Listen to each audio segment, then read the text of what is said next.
Let's be clear, this isn't just ooga booga. This is how to know with mathematics when the next eclipse is coming to freak out everybody because the high priest can tell you a year before when it's going to happen. That's where this it's that's why they build big buildings. It's a whole system of shocking and making the people feel small and the government and those that run the seats of power as being gods. Well, Egyptian archaeoastronomy, which you're referring to, and mystical toponymy in terms of the buildings and how they're situated is well known, but it seems to me that the manipulation of words and the notion that words had power and how they were to be utilized is lesser known in our circles, and certainly the Egyptians were masters of word manipulation and keywords.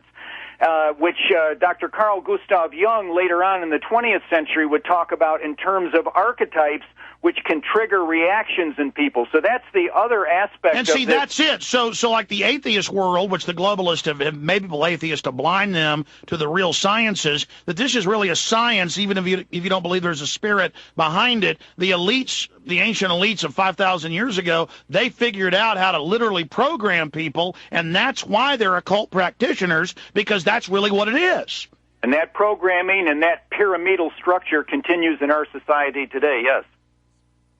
Man, you're amazing. I've got to have you up for 2, 3, 4 hours if you'll do it with us, but please continue.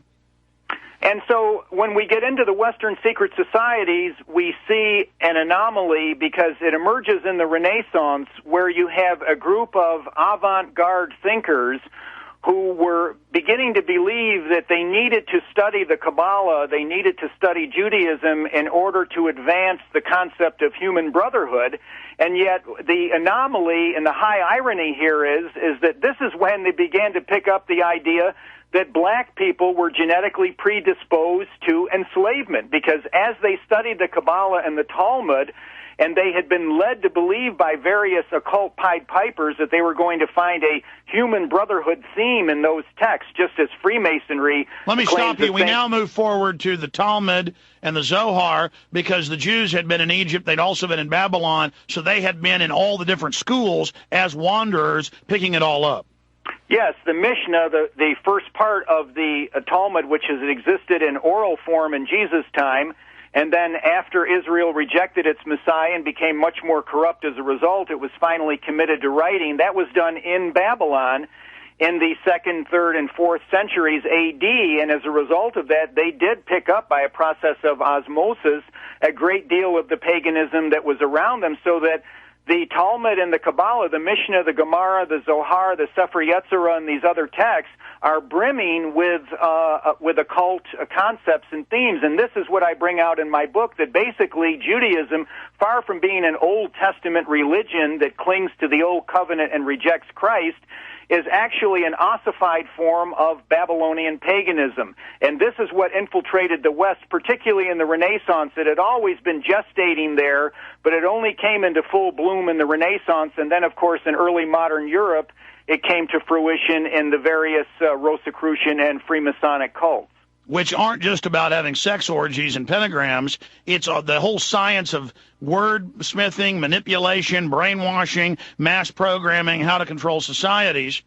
And that's why when you get to the top level, it doesn't matter whether, in my research, whether it's the SS or the Zionist, it's all the exact same people at the top worshiping the same thing.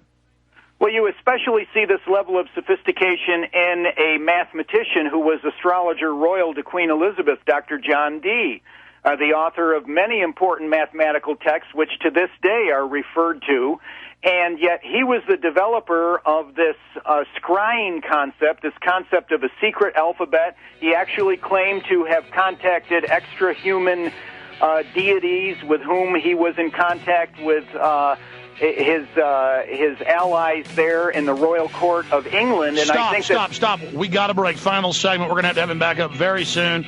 You understand, ladies and gentlemen, it doesn't matter if you don't believe. They believe, and they've built the world, the civilization you live in. And they believe that their great day of mass extermination is coming for you and your family. Look, I'm going to have Michael Hoffman on for 2 hours next Friday, the second half of the show, to really slowly go through all this history. But I guess in the last 5 minutes we've got with him, I'll just let him talk about whatever he likes, other than I want him to give me his take on this. I don't know what his take is, but I would imagine it's probably similar to mine because everything else seems to be similar. The globalists, the controllers, the architects, they understand human activities, human interactions, how waves in a pond work. And so they've designed it where if you fight one of their mechanisms, it's built to actually empower them and make them stronger unless you strike at the root of it. Like if, say, you attack Zionism, well, their own documents say it only makes their people support them more, thinking that they're being abused from outside. Kind of like if you attack corrupt police in a wrong way, which I do all the time, out of primitiveness, that actually compacts them more into their gang mentality. But then if you give people wide spectrum that know at the highest level it isn't even one group, it's a mindset, a belief, then people can suddenly unlock that. Kind of like he was saying about slavery. It's important to understand that whites were slaves too, because then it ends this enmity. But that lie was put there so that we would have enmity and fight with each other. And so this is all, I don't want to use the term delicate. It's just so sophisticated that I can see it, but it's hard to even articulate. I guess that's why he writes 900-page books. Do you agree with the statement I just made? Well, yes, I do. I would articulate it as not fighting with carnal weapons. We know from Oklahoma City that the system loves violence. They love that McVeigh and the conspiracy behind him attacked that building. Bill Clinton was able to add a number of Orwellian police state laws. And, of course, we know what happened with the 9/11 conspiracy. But I don't believe there's any quick fix to this, Alex. I believe that we need to organize, we need to build our communities. The reform starts with ourselves and our own lives with deep study and reflection, and then having organized, be more a part of our own local communities. Then together we can build on something which offers a pro-life alternative to this death system that they're imposing on us. And if I may, I wanted to give my website one more time, if that's all right. Sure. That's www.revisionisthistory.org. Now, I'm meaning to get you on for years. I don't know why I haven't, but here you are. We're going to have you back up. It's just, take the example of Zionism. You talk about how that's a core global system right now, key to all of it, going right back to the roots of Egypt and Babylon. But then I find hundreds of times where Adam Gadon poses as Al-Qaeda, the ADL, head's grandson, Adam Perlman. I see where they catch rabbis running white supremacist groups, British intelligence, German intelligence. And then I see all these groups who think they're fighting this. And when they fight it only on that front, they don't see the big picture of it's a system. It's like a river cuts a Grand Canyon. It's we're all in it. We're all connected to each other, and it's much bigger than just that group. And then when I try to say, hey, it isn't one bank robber, it's 10 bank robbers, but they're all guilty, people try to say no. In fact, it's got to be this little niche. Or I say, yeah, the Vatican's involved, but they're tied in with this group. They go, oh, now you're defending the Vatican. When all I'm trying to do is give people full spectrum. You see what I'm trying to say? Well, I think that one of the viruses or memes that's been implanted in our ranks is that there is an enemy people. And whenever you go that way, and I don't go that way, then you're falling into their snare, because the enemy is not any group of people. The enemy is an ideology. It's a spirit. It's a spiritual ideology. It can affect you. It can infect me. It can infect any nation of people. No one is invulnerable to it. And if science is now showing that monkeys in one research lab 5 miles from another, if they can teach these monkeys, suddenly the other monkeys learn it. It's like a radio waves being broadcast. So much is undiscovered about the way that we are used, and more we're discovering how what was called magic in the past is actually science today. But I do want to advise people to stay away from targeting any population, whether it's the Khazars, the Judaics, the Israelis, the Palestinians, or the Arabs. They're not the issue. Everybody is capable of having goodwill and of changing their lives. The enemy is an ideology. It's a spirit. And if we stick to that, we can win, Alex.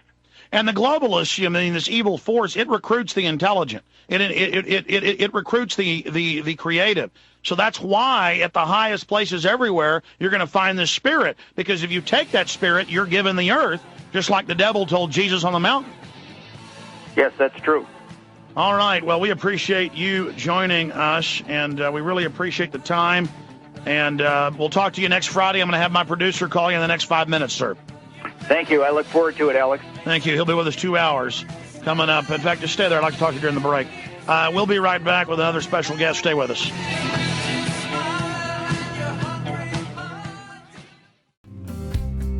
I can see clearly.